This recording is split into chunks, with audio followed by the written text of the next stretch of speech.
Welcome. Today, we will be talking about building safety and trust in therapy.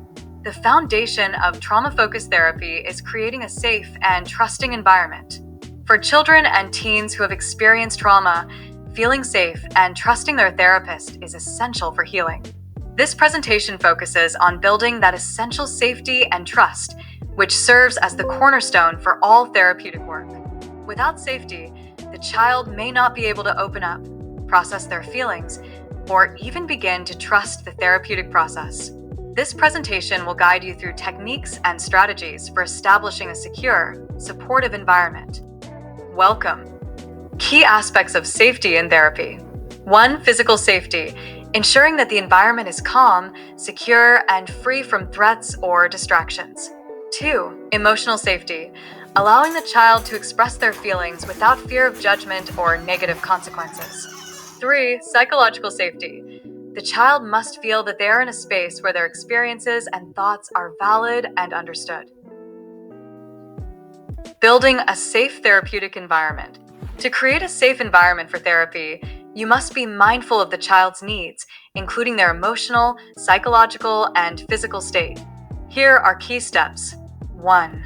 Establish predictability. Consistency in sessions. Children need routine.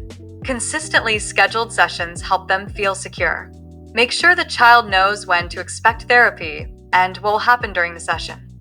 Clear expectations from the outset. Explain the therapy process clearly, including what is expected of them and what they can expect from you. 2. Create a non-judgmental space. Empathy. Show understanding and empathy for the child's feelings and experiences.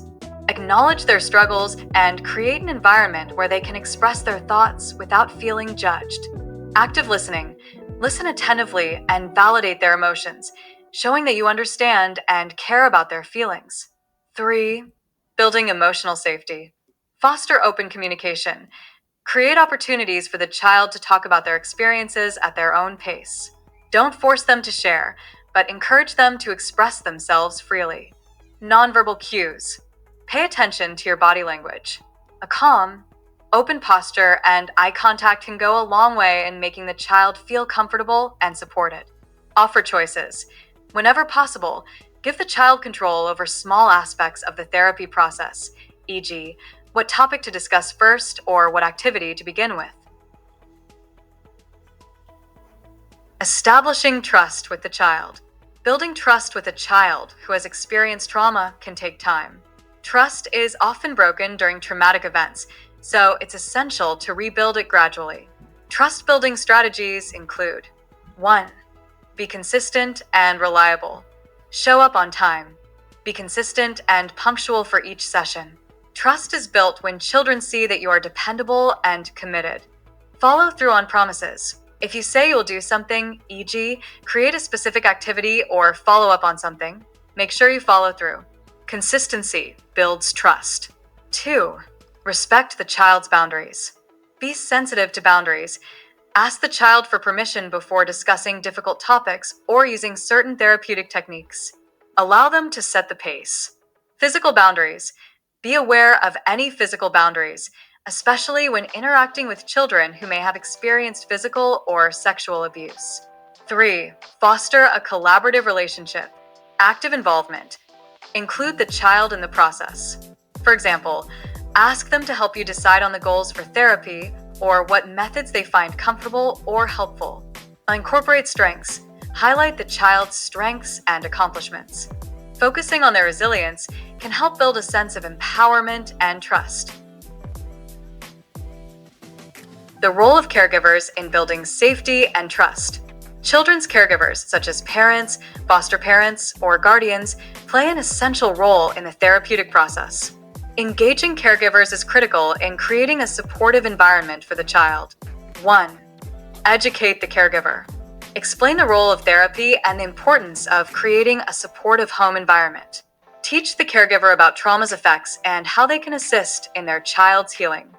Provide them with tools to help reinforce therapeutic work at home, e.g., relaxation techniques, ways to discuss emotions. 2. Involve the caregiver in therapy.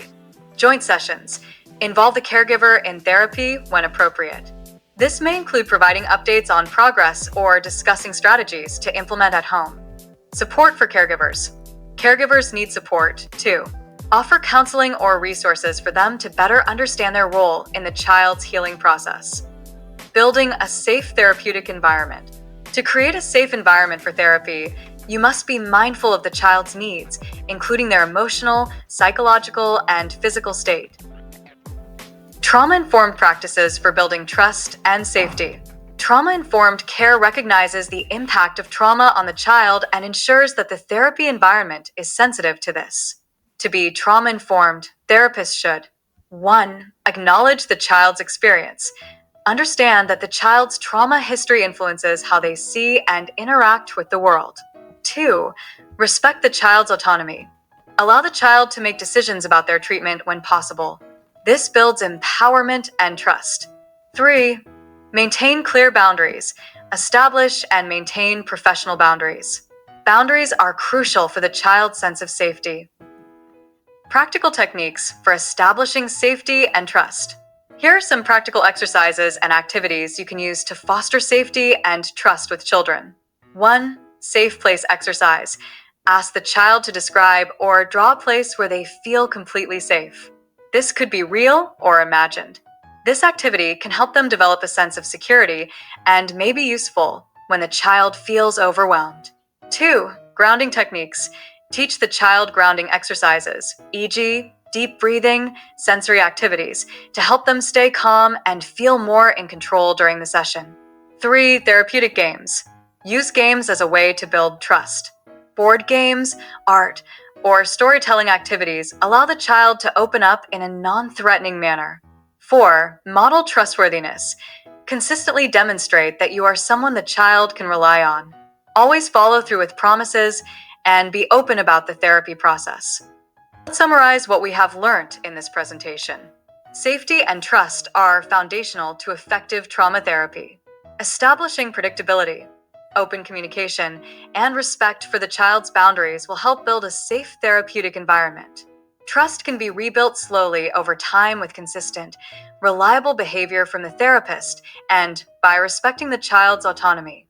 Engaging caregivers is critical to reinforcing safety and trust at home. Trauma-informed practices ensure that the therapy process is sensitive to the child's needs and history. Establishing trust with the child. Building trust with a child who has experienced trauma can take time. Thank you so much for watching this presentation. We invite you to download a copy of our ebook. Just follow the link in the description below. Until we meet again, take care, remain in faith, and may the grace and peace of God be with you always. A heartfelt thank you to Mr. Lucky from Royal Counseling and Coaching Services for his gracious support.